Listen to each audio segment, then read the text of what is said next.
This is a short video highlighting some of the features of pulmonary edema as seen on a chest radiograph as well as on a CT scan. You often encounter these patients with acute shortness of breath in an ED situation.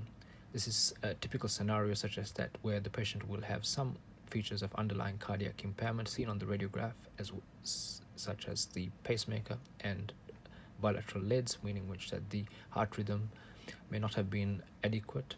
The accurate assessment of heart size is difficult due to the AP projection. However, there is rather generalized peribronchivascular haziness and aggregation where it's difficult to delineate the bronchovascular structures towards the highlight regions.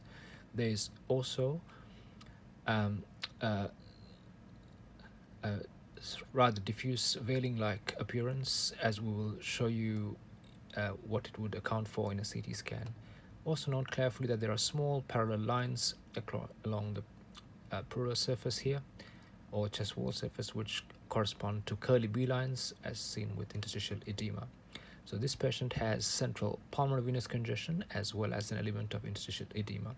We will now show an annotated X-ray which highlights the central pulmonary venous congestion with perihilar predominant peribronchivascular aggregation and haziness as well as curly B lines. The patient has a small incidental calcific pleural plaque, as you will shortly see on the CT scan.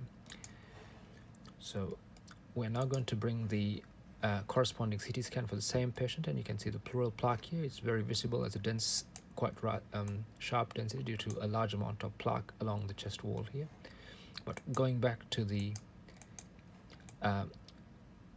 coronal image, you can see what structures would account for the perihilar predominant peribronchivascular haziness. It's due to smooth interlobular peribronchivascular thickening,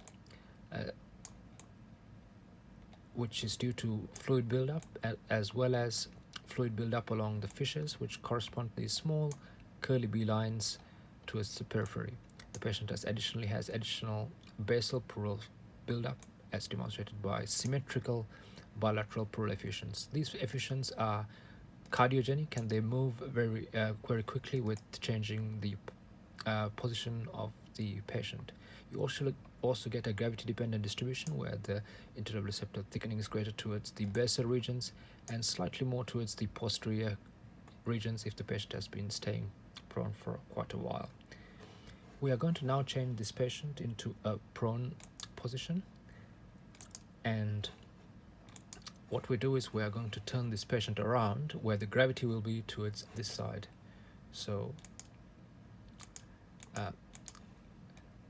here we are where the prone images are going to come, and the patient has now turned around, and you can see that the pleural effusions have now resolved, or in fact not seen on the bases, but in fact redistributed towards the opposite portion of the lung, and so have the smooth interlobular septal thickening.